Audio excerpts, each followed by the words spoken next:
isa't isa. Ayon sa mga residente, ito na ang pinakamatinding pagbaha sa loob ng maraming dekada. Simula Hulyo, umaabot na sa mahigit 200 tao ang nasawi dahil sa bahang dulot ng monsoon rains. Nasira na rin ang bahagi ng ilang templo sa lungsod ng Ayutthaya na isang World Heritage Site.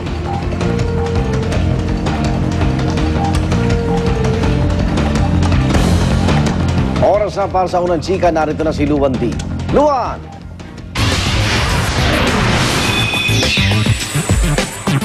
Thanks, Igan. Coffee table book ng longest noontime TV show sa bansa na Eat Bulaga, inilunsad. Tampok dito ang mahigit 3 dekadang pagpapasaya ni Tito Vic and Joey at iba pang dabarkads sa mga Pilipino tuwing tanghalian.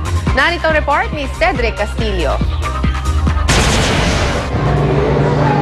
May isang awit na wala raw dudang naging team song na ng bansa mula Batanes hanggang Jolo.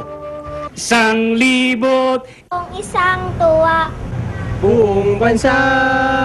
Eat Bulaga!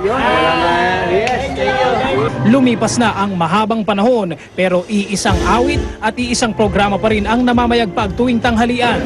Ang karisma raw kasi ng triyong Tito, Vic and Joey kasama na ng lumagong barkadahan ng Eat Bulaga nananatiling sahog sa panlasang Pilipino tuwing tanghalian. 1979 nang pumahimpapawid sa kauna-unahang pagkakataon ang noontime show.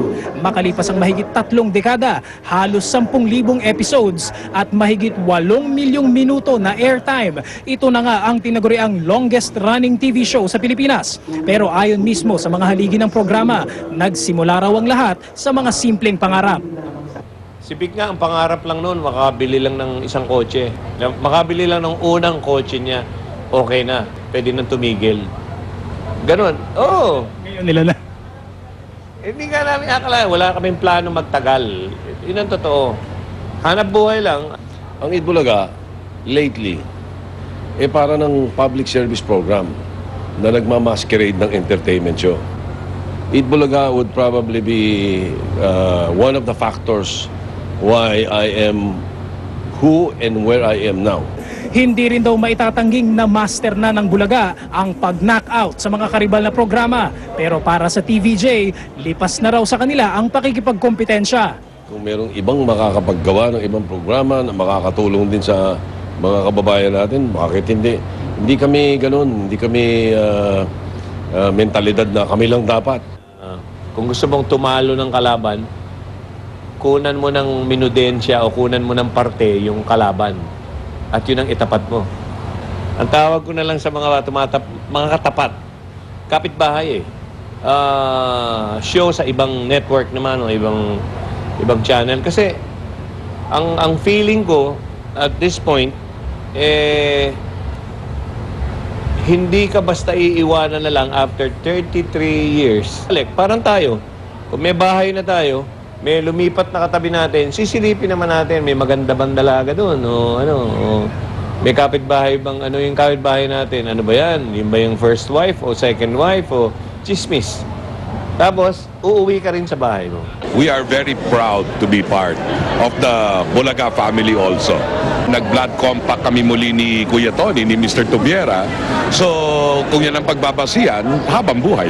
They are very valuable to us. Pagdating ng tanghali, yan ang nagdadala ng rating. At talagang walang kupas yan. Total, matagal na namang nasa atin yan, bumalik lang. Bilang pagkilala sa mga nakasama at napatawa ng Eat Bulaga, inilabas ang kanilang coffee table book na sumasalamin daw sa makulay na mga pahina ng kasaysayan ng programa. And how do we immortalize Eat Bulaga? Well, the only way was through the book. Unang 3 dekada, ibig sabihin ma'am, may kasunod? Oo naman, kasi we're already more than that 3 dekada. Inaalay namin ang librong ito sa lahat ng naging bahagi ng programang ito. Sa bawat Pilipinong malagutayang tinanggap sa kanilang mga tahanan at patuloy na sumusubaybay sa programa. Sa book launch sa Makati, inamin ng ilang host na ni sa hinagap, di nila akalaing aarangkada ang kanilang karera. Siyempre bilang probinsyano na parang, alam mo yung parang, bukod sa Diyos pag nakakita kami nun ng artista, parang Diyos rin yung halos yung nasa loob pa lang ng sasakyan yung artista, hindi mo pa nakikita.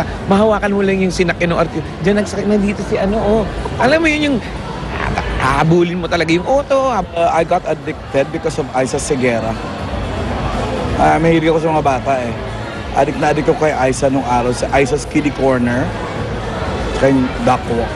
Mga pakulo na hanggang ngayon nagbibigay pa rin sa atin ng 1,000 isang tuwa.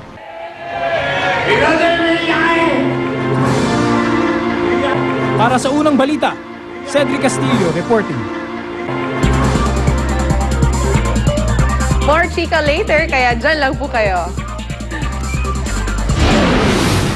At ang hirit namin mamaya, dalagita, sugatan matapos mabagsakan ng kahoy mula sa truck na nawala ng preno sa Quezon City.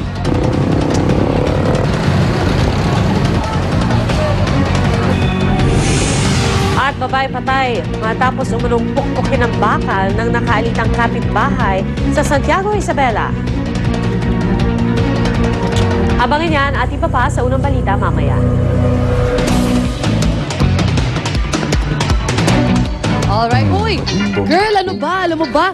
Ilang linggo na lang, end of October na. Ibig sabihin yan, Halloween na, costume party na. That's right. Diba? Kaya kung mahilig kayo sa mga